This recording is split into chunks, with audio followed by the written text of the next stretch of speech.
Good good afternoon ma'am. Afternoon ma'am. आपको wait करना पड़ा है ना। चलिए कोई बात नहीं। बेटा पहले आपने इस चैप्टर के बारे में पढ़ा था ना कि हमने चीन के साथ संबंध अपने पढ़े थे, क्योंकि हमारे और जो एक्सटर्नल कंट्री है उनसे हमारा वो चैप्टर से डिलीट पोर्शन हो गया है, तो केवल भारत और चीन के संबंध के बारे में पढ़ा था। तो हमारे और भारत चीन के बीच में जो दो विषय पर विवाद था वो आपको पता है, उसके कारण से ही युद्ध शुरू हुआ था 1962 वाला। वो वाले कौन से थे विवाद, एक बार रिपीट कर लीजिए, कौन से थे? इस बात को लेकर चीन और भारत पंचशील सिद्धांत पर समझौते पर हस्ताक्षर हुए थे, वो पढ़ा आपने है ना, कि भारत और चीन के बीच में पंचशील समझौता हुआ था, लेकिन उस समझौते के बाद में उनका विवाद हुआ। पहला तो किसको लेकर था? तिब्बत के को लेकर, दलाई लामा। हाँ तिब्बत को लेकर था कि चीन जो है तिब्बत पर अपना वो चाहता था कंट्रोल। लेकिन और दूसरा था जब तिब्बत से दलाई लामा जी ने भारत में शरण मांगी तो उस कारण से चीन जो है वो भारत से नाराज हो गया, क्योंकि कहीं हमने पंचशील सिद्धांत में ये समझौता किया था हम दोनों एक दूसरे के अंदरूनी मामलों में हस्तक्षेप नहीं करेंगे, लेकिन यहाँ चीन को लगा कि इंडिया ने उसके अंदरूनी मामलों में हस्तक्षेप करना शुरू कर दिया है। और दूसरा जो हमारा सीमा विवाद था, है ना, तो सीमा विवाद का आपको मालूम ही है ना, एक तरफ तो पाकिस्तान करता है सीमा विवाद का, दूसरी साइड, बिल्कुल दूसरी साइड कौन कर रहा है? चीन। तो आप आज भी देख रहे हो अब भी उनके साथ हमारे संबंध क्या हो रहे हैं, बार बार हमें धमकी दे रहा है युद्ध की, है ना। तो भारत ने भी अपनी सिक्योरिटी की को देखते हुए नौसेना की तरफ से अपनी सीमा सुरक्षा की तैयारी शुरू कर दी है। आज के न्यूज़पेपर में था, पढ़ना है ना। क्योंकि करंटली वाला आपको जरूर ध्यान रखना है कि क्या क्या हमें चीज, अब चाइना के साथ हमारे संबंध कैसे हो रहे हैं, क्योंकि पहले वाला तो सब आपकी बुक में दिया हुआ है। तो अब इन सब के बाद में हम जो पढ़ेंगे कि भारत की जो परमाणु नीति थी वो क्या थी, है ना, क्योंकि हमने अपनी जो नीति बनाई थी, हम किसी भी गुट में शामिल नहीं हुए थे शीत युद्ध के समय, ना तो अमेरिका के साथ थे नाटो के साथ, और ना ही वार्ता किसका था? सोवियत संघ का, है ना। तो हम किसी भी ग्रुप में शामिल नहीं थे।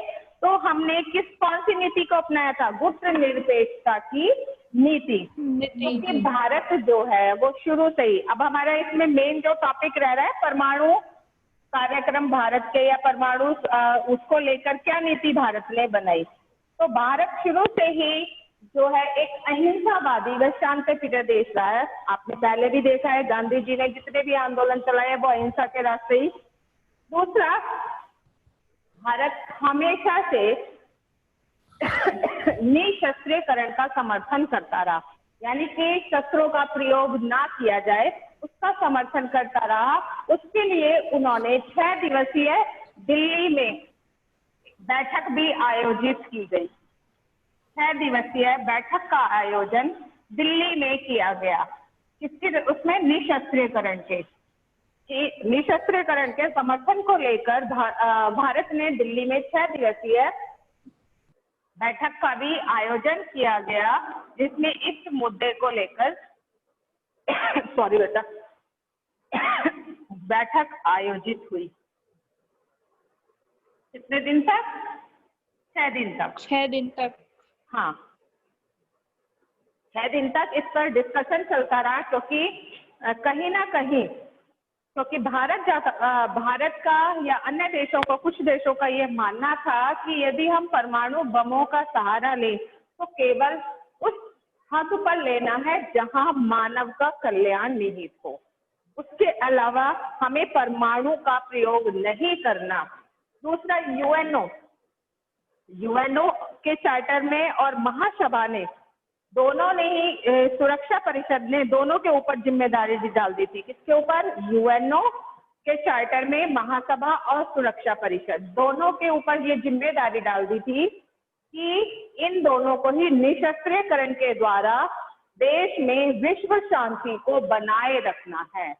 मतलब सभी देशों में इन दोनों के ऊपर, कौन से, महासभा और सुरक्षा परिषद दोनों के ऊपर यूएनओ ने जिम्मेदारी डाल दी थी कि आप दोनों को निशस्त्रीकरण की राह पर चलते हुए विश्व में शांति स्थापित करनी है।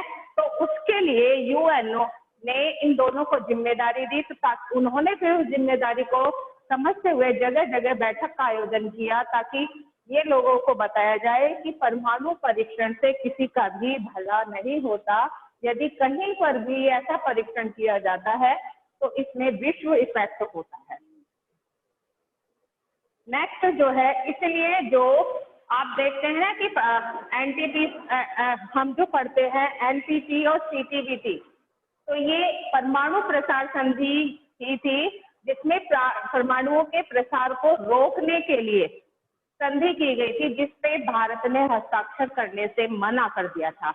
मना क्यों किया था कि भारत को कहीं लग रहा था, क्योंकि उन्होंने ये कहा था कि उसमें भेदभाव किया जा रहा है, क्योंकि भारत ने पहले कभी, जो हमने 71 में परीक्षण किया था, 74 में परीक्षण, परमाणु परीक्षण का कार्य शुरू किया अपने यहाँ कि हम भी ऐसा कोई परमाणु बम बनाए जिससे कि देश, आगे कोई भी देश हम पर हमला करे तो हमारे पास भी हथियार के रूप में होना चाहिए, है ना। तो ऐसा शुरुआत हमने कर दी, लेकिन हम प्रयोग पर बल नहीं दे रहे थे। तो कहीं इस संधि के अंतर्गत ये बात रखी गई थी कि भारत को भी हस्ताक्षर करने थे। तो भारत को लगा कि इसमें जो भेदभाव क्या किया जा रहा है कि कहीं ना कहीं जो देश बना चुके हैं परमाणु बम, मतलब उन्होंने ये कहा कि जिन्होंने इसका निर्माण कार्य 74 तक जिन्होंने बना लिया वो तो बनाए, उनके पास रहेगा, लेकिन आगे कोई और नहीं बनाएगा, क्योंकि भारत के पास तो ऐसा कुछ परमाणु बम नहीं था। तो उन्हें लगा कि कहीं ना कहीं इस नीति में भेदभाव किया जा रहा है, इसलिए भारत ने इस पर हस्ताक्षर करने से मना कर दिया कि ये जो संधि है वो पक्षपातपूर्ण है, क्योंकि या तो प्रतिबंध लगे, सब पर लगे, मतलब जिन्होंने बनाकर रख लिए उन पर तो प्रतिबंध नहीं है, लेकिन आगे के लिए प्रतिबंध लगाए जा रहे हैं जो पक्षपातपूर्ण है, इसलिए भारत ने इस पर साइन करने से मना कर दिया था। अब भारत को लगा कि कहीं ना कहीं हमें भी परमाणु बमों को बनाना चाहिए। जैसे आपको मालूम है 1998 में परमाणु परीक्षण पहली बार किया गया पोखरण में, क्योंकि और जब हमने परमाणु परीक्षण किया तो सेम ऐसे ही 99 में पाकिस्तान ने भी एक परमाणु बम बनाया और उसका परीक्षण किया। तो इस तरीके से भारत कभी भी परमाणु बम के प्रसार को फैलाने के पक्ष में नहीं था, उस प्रसार को रोकने के पक्ष में था। इसलिए भारत की जो नीति थी वो परमाणु बमों को लेकर निशस्त्रीकरण के लिए जोर देता था, है ना। अब आपका पेज नंबर 78 पर भारत की परमाणु नीति के बारे में भी दिया हुआ है, क्योंकि हमारे चैप्टर में और टॉपिक तो हमने क्लियर कर लिए, बस यही वाला हमारा टॉपिक रह रहा है कि भारत की जो परमाणु नीति थी वो क्या क्या रही। तो परमाणु बम, क्योंकि नेहरू जी को जिस समय चीन के साथ भारत का युद्ध हुआ था, भारत की हार हो गई थी, तो भारत में नेहरू जी जो थे कहीं ना कहीं अपने आप को इस चीज के लिए दोषी मान रहे थे, क्योंकि उनको लग रहा था कि जो हमारे, क्योंकि विदेश मंत्री भी थे ये हमारे, तो जब उन्हें लगा कि गृह मंत्री जी ने बार बार आगाह किया था कि चाइना हमें धोखा दे सकता है और उनकी बात को ध्यान नहीं दिया गया, और उसके बाद हमें इस हार का सामना करना पड़ा, क्योंकि चाइना जो है वो अपने आप में शक्तिशाली देश था और 1962 में हमारी उसकी हार, युद्ध में हमारी हार हो चुकी थी। तो ये जो था कि संधि पर हस्ताक्षर कर वो उस संधि को दूसरे देशों में थोपना चाहते थे, तो भारत ने इसका विरोध किया। जिस समय परमाणु परीक्षण चल रहा था वह दौर घरेलू राजनीति के लिहाज से बड़ा कठिन था। 1973 में अरब इजराइल युद्ध हुआ, इसके बाद पूरे विश्व में तेल के लिए हाहाकार मच गया। अरब देशों ने तेल के दामों में भारी वृद्धि कर दी। भारत इस वजह से आर्थिक समस्याओं से भी घिरने लगा। भारत में मुद्रा स्थिति बहुत ज्यादा बढ़ गई, जैसा कि मुद्रास्फीति यानी कि पैसे की जो डिमांड थी वो ज्यादा बढ़ने लगी। तो भारत ने अपने डेवलपमेंट के लिए या देश में शांति स्थापित करने के लिए इस परमाणु बम वाली संधि के कार्यक्रम को पर हस्ताक्षर करने से इसीलिए ही मना करा था। तो इस संधि को 1995 में अनियत काल के लिए बढ़ा दिया गया और भारत ने इसका विरोध किया क्योंकि व्यापक परमाणु परीक्षण प्रतिबंध संधि पर हस्ताक्षर करने से इनकार कर दिया। जो ये सीटी आपकी CTBT है ना, इसकी फुल फॉर्म है ये व्यापक परमाणु परीक्षण संधि, है ना। तो भारत ने 1988 में, मैंने आपको बताया मई में पोखरण नामक स्थान पर इस परमाणु बमों का परीक्षण किया कि वो ये जताना चाहते थे कि कहीं हम किसी भी क्षेत्र में अपने आप को पीछे ना समझे कि हम भी ऐसे परमाणु बमों का निर्माण करके रखे ताकि आगे यदि कोई हमें डरा रहा है तो हमारे पास भी ऐसे हथियारों का प्रयोग होना चाहिए। जैसे आप देख रहे हैं बार बार चीन धमकी दे रहा है परमाणु बमों के परीक्षण की, या जैसे दक्षिण कोरिया में भी कई बार धमकी दी जाती है कि यदि उसके पास ऐसे परमाणु बम है जिसके द्वारा विश्व में तबाही मचाई जा सकती है ना। तो परमाणु बमों के प्रयोग से किसी का भी भला नहीं होता, सब पूरे विश्व को इससे हानि होती है।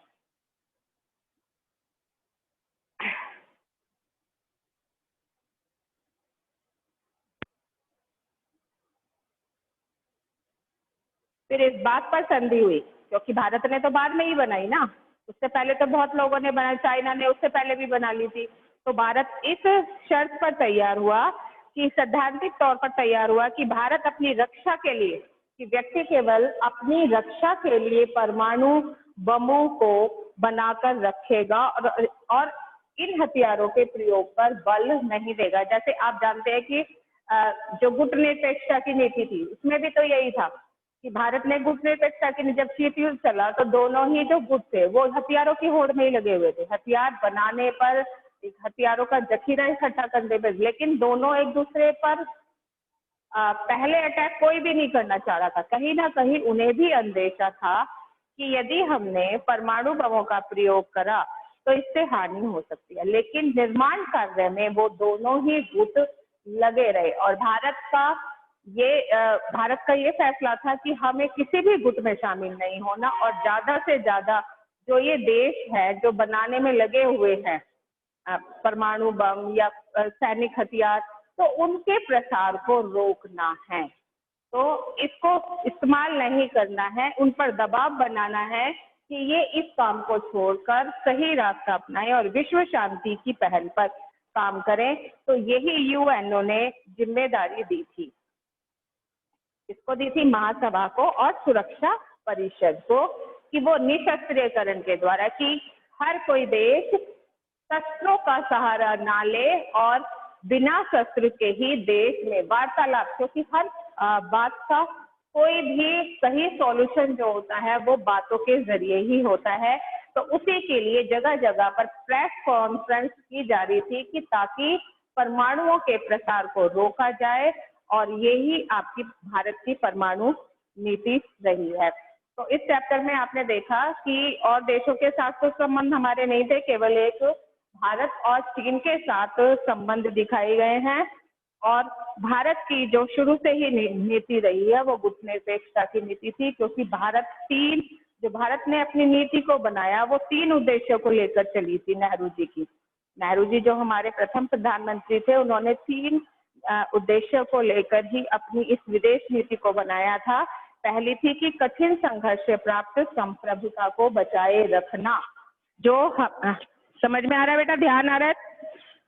नेहरू जी के 3 जो उद्देश्य हमने विदेश नीति को लेकर बनाए थे, याद आ रहे हैं आपको? पहली वाली उसमें वीडियो में बताया था। हेलो बेटा, आवाज आ रही है? 3 उद्देश्य वो थे। हाँ, तो अपनी जो 3 विदेश नीति नेहरू जी ने बनाई वो 3 उद्देश्य को लेकर ही बनाई थी, चाहे वो किसी भी देश के साथ बनाई, कि यदि कोई हमें डराएगा तो हमें उसका विरोध भी करना है, और यदि हथियारों का प्रयोग करना है तो प्रयोग से भी नहीं रुकेंगे, लेकिन जहां तक हो सके बातों के जरिए हमें निशस्त्रीकरण पर बल देना है, विश्व शांति के लिए काम करना है। तो जो भी किसी भी देश को जो भी कठिन संघर्ष से जो भी संप्रभुता मिली है, हमें उसको बनाए रखना है। और भारत ने दूसरा सोचा कि मुझे जो अपनी क्षेत्रीय अखंडता है, क्योंकि आप देखते हो विश्व में ऐसा कोई भी देश नहीं है जहां पर इतने बड़े डिफरेंस पाए जाते हैं जितने भारत में हैं। क्योंकि आप देखो हर स्टेट में आप चले जाओ, अलग अलग की भिन्नताएं पाई जाती हैं। बहुत सारे विवाद ऐसे हैं जो क्षेत्रीय विभिन्नताओं के होते हैं, उनको देखते हुए भी भारत को अपनी ऐसी नीति बनानी थी जिससे कि वो क्षेत्रीय अखंडता इफेक्ट ना हो जाए कहीं। और दूसरा था कि उन सभी चीज को देखकर मुझे अपने देश का विकास भी करना है। तो ऐसे 3 उद्देश्य को लेकर नेहरू जी ने अपनी विदेश नीति बनाई थी, लेकिन चीन के साथ संबंध धीरे धीरे खराब हुए। वो रीजन आपको पता है कि 2 बातों को लेकर मेनली विवाद था, क्योंकि पंचशील समझौते पर हस्ताक्षर हुए दोनों देशों में। पंचशील उद्देश्य भी समझौते मैंने आपको बता दी थी। आप में से कौन बताना चाहेगा कौन से थे? पहला क्या था? एक दूसरे की संप्रभुता और अखंडता की रक्षा। हाँ, दूसरा? सेकंड था युद्ध से दूर रहना। थर्ड था प्रत्येक राष्ट्र अपने आंतरिक मामले में हस्तक्षेप नहीं करेगा। हाँ, तो कहीं ना कहीं खटास। हाँ, फिर शांतिपूर्ण व्यवहार का प्रयोग करना। फिफ्थ था समानता की भावना। समानता की भावना। तो हमने फिर इसको लेकर पंचशील सिद्धांत बनाए थे और उसको लेकर एफ्रो एशियाई देशों में एकता का काम भी आपने नेहरू जी ने करा कि विश्व में जो एफ्रो एशियाई देश, एशिया के जो अन्य देश थे उनके साथ अपनी एकता स्थापित करी। उसमें आपने देखा इंडोनेशिया की आजादी में सहयोग दिया था, है ना। और दक्षिण अफ्रीका में रंग भेद की नीति के खिलाफ नेहरू जी ने सहयोग दिया। पढ़ा था ना आपने कि वहां पर इंडोनेशिया की आजादी के लिए उन्होंने भारत ने पूरी हेल्प करी। और फिर उसके बाद जो दक्षिण अफ्रीका था कि वहां पर कलर को लेकर भेदभाव किया जाता था, तो वहां पर भी उनके उस आंदोलन ने सहयोग किया और उस आंदोलन को सफल बनाया कि वहां पर जो रंग के आधार पर भेदभाव किया जा रहा है उसको खत्म किया। उसके लिए एफ्रो एशियाई सम्मेलन 1955 में करा, और जिसको हम दूसरे नाम से भी जानते हैं, जिसको हम बोलते हैं बार्डुंग सम्मेलन। यदि आपको क्वेश्चन यहाँ पर ये आता है ना कि बार्डुंग सम्मेलन का दूसरा नाम क्या है, तो उसको आप नाम लिखेंगे एफ्रो एशियाई सम्मेलन, जो 1955 में हुआ था। दूसरा नाम क्या है उसका? बार्डुंग सम्मेलन। ठीक है, हाँ, बार्डुंग सम्मेलन के नाम से भी जानते हैं। और तीसरी चीज इसके साथ कनेक्ट ये है कि जो गुट निरपेक्षता के लिए सम्मेलन किया गया था, गुट निरपेक्षता के लिए जो सम्मेलन किया गया था बेलग्रेड में, है नहीं, तो बेलग्रेड में जो सम्मेलन किया गया था, तो जो बार्डुंग सम्मेलन था वहीं पर ही इस गुट इसकी नींव पड़ी थी। बार्डुंग सम्मेलन में ही गुट निरपेक्षता की नीति के लिए काम किया गया। मतलब कि अब हमें गुट निरपेक्षता की नीति को एक आंदोलन के जरिए काम करना है, तो उसके लिए हमें जो फर्स्ट सम्मेलन करना पड़ेगा, तो वहां उसकी नींव भी आपके बार्डुंग सम्मेलन में ही पड़ी थी। तो उसका रिलेशन वहां पर आता है। जो हमारा बेलग्रेड में हुआ था, कौन से सन में हुआ था? 1961। हाँ, 1961 में। तो कहीं कहीं उसकी जो नींव पड़ी है वो कहाँ पड़ी? बार्डुंग सम्मेलन। कौन सा ईयर में हुआ था? 1955। हाँ, तो मेन चीज ये बात याद रखना, पहले एफ्रो एशियाई एकता में जो पॉइंट्स हैं उनको आप लिखोगे। उसके बाद में चीन के साथ शांति और संघर्ष। शांति के लिए हमने क्या क्या काम करे वो आपको पहले लिखने हैं कि शांति के लिए हमने क्या करा। कि पहले तो उसके साथ क्या हेल्प करी थी चीनी को, चीनी क्रांति हुई थी उसमें चीन में, तो और कम्युनिस्ट सरकार को मान्यता देने वाला भारत पहला देश था, क्योंकि भारत में भी क्या थी? कम्युनिस्ट पार्टी का नाम सुना था ना इससे पहले चैप्टर में आपने? Yes ma'am. हाँ, भारत चीन की कम्युनिस्ट सरकार को मान्यता देने वाला पहला देश था। ये क्या है, हमने उसके साथ अच्छे काम किए थे, है ना। और धीरे धीरे हमने उसके साथ सहयोग के लिए एक दूसरे देश में आना जाना शुरू करा, और उसके बाद हमने दोनों के बीच में संबंध और गहरे हो जाए, उसके लिए हमने क्या करा था, कौन सी संधि पर हस्ताक्षर करे, वो पंचशील पंचशील घोषणा पत्र पर हस्ताक्षर करे, यानी कि 5 सिद्धांत, यानी कि पंचशील घोषणा, जिसमें हमने 5 सिद्धांतों को लेकर एक दूसरे देश में संधि की घोषणा करी कि हम इन 5 सिद्धांतों को लेकर एक दूसरे का सहयोग करेंगे।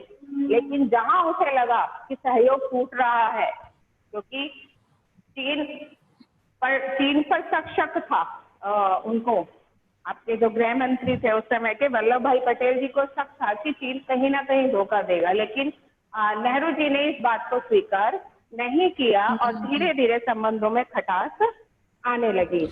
तो पहली खटास, यानी कि जब हम कहते हैं ना कि शांति और संघर्ष जो हुआ 2 विषयों को लेकर, तो पहले तो आप शांति वाले स्टेप लिखोगे और उसके बाद संघर्ष का लिखोगे। पहला संघर्ष तिब्बत वाला है ना, जो हम तिब्बत जो है वो हम कई बार हमने उसमें पढ़ा था एसएसटी में, पामीर का पठार पढ़ते थे, पामीर का पठार पढ़ा था ना, वो इसी को ही कहते हैं, जो बीच में आता है ना, इसी को कहा जाता है। ये मध्य एशिया का मशहूर पठार है, इसको पामीर का पठार कहा जाता था।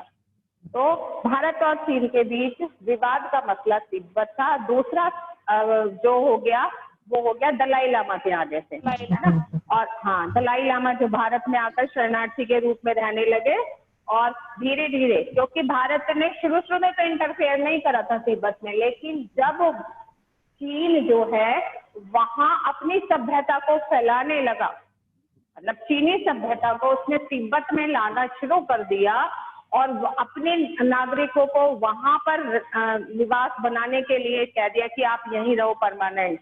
तो जब ज्यादा इंटरफेयर हो गया, तब भारत ने उसमें दखल अंदाजी करी कि ये सब चीजें जो हो रही है वो गलत हो रही है। लेकिन जब दलाई लामा को लगा कि यहाँ पर उनकी संस्कृति सेफ नहीं है, तो उन्होंने वहां से पलायन कर लिया और भारत में शरण मांगी, जो उन्होंने दिल्ली, कुछ तो दिल्ली में दी कुछ लोगों को, और दलाई लामा को दी हिमाचल में, हिमाचल का जो धर्मशाला है वहां पर, है ना। तो ये दूसरा आ जाएगा आपका भारत चीन सीमा को लेकर विवाद था, है ना, कि पहला तो उसको लेकर, तिब्बत को लेकर, और दूसरा है भारत चीन सीमा को लेकर। जैसे आप देख रहे हैं आज भी ये विवाद चल रहा है, जो भारत सीमा पर जो है ना, भारत और चीन की सीमा पर 8 पठार आते हैं।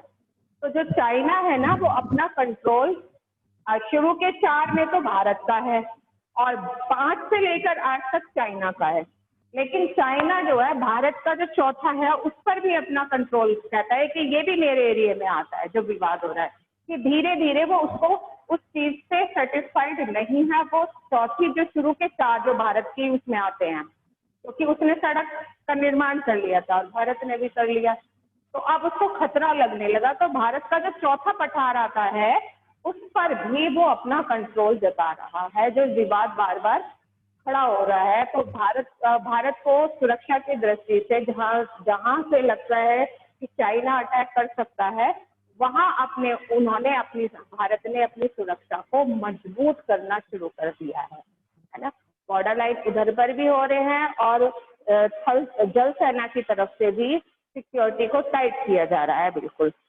तो आपके लिए जो क्वेश्चन आते हैं, भारत चीन में 2 संबंधों में खटास कब आई, क्यों आई, तो उसके लिए भी आपका क्वेश्चन यही आता है।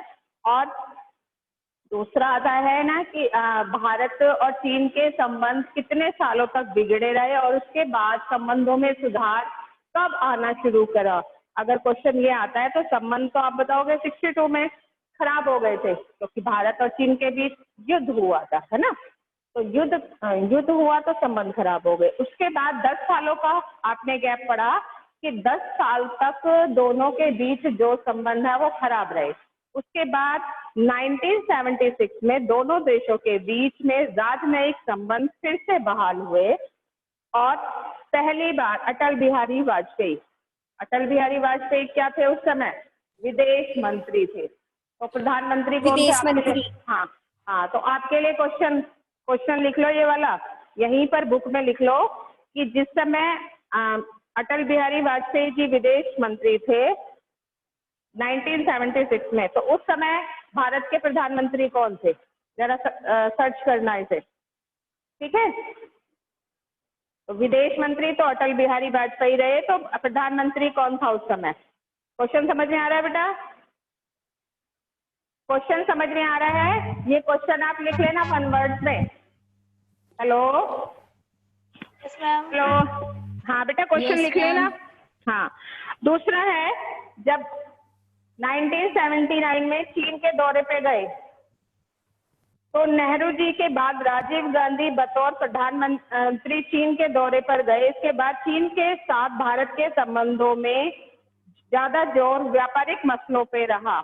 तो ये वाला क्वेश्चन भी आप अंडरलाइन कर लो कि कौन कौन से व्यापारिक मसलों पर भारत के संबंध ज्यादा अच्छे हुए। क्योंकि अगर आपने देखा हो पिछले टाइम में धीरे धीरे चीन ने भारत के साथ अपना व्यापार शुरू कर दिया था, है ना। तो ज्यादातर आप देखो छोटे मोटे जितने भी इलेक्ट्रॉनिक या इलेक्ट्रिक जितने भी उद्योग है वो चाइना में ज्यादा होते हैं। तो सारे माल वो बनाकर व्यापार की दृष्टि से चाइनीज मालों को बनाकर वो भारत में मार्केट चाहता था, है ना। और भारत में मार्केट का मतलब है धीरे धीरे उसकी चीजों को लोग पसंद करें और भारत के मार्केट पर भी उसका कंट्रोल हो जाए, यानी कि भारत का पैसा जो है वो कहाँ जाए? चाइना में जाए। अब हम धीरे धीरे अपने इसी चीज को कम कर रहे हैं, क्योंकि अगर आपने कल की प्रधानमंत्री की वो सुनी हो, उन्होंने खिलौने के व्यापार पर जोर दिया है, सुना था ना आपने? सुना नहीं? क्योंकि हम क्या कर रहे हैं कि अपने देश में ही निर्माण चीजों पर स्किल डेवलपमेंट पर, कि हमें दूसरे देश से ना मंगानी पड़े, कि जिस जिस चीज की हम पूर्ति कर सकते हैं उस चीज का निर्माण हम अपने ही देश में करना प्रारंभ कर दे। ऐसी प्लानिंग की जा रही है। तो जिसमें खिलौने वाला उद्योग है, क्योंकि आप देख रहे हैं ना बहुत सारे खिलौने चाइनीज होते हैं, है ना। चाइनीज खिलौने आपने देखा सस्ते होते हैं, तो सस्ते होने के कारण सब लोग उन्हें आसानी से खरीद लेते हैं। तो इसीलिए मोदी जी ने चाइनीज खिलौने के रोक लेने धीरे धीरे और विदेशी खिलौने जो भी है उनके मार्केट को कम करने के लिए अपने देश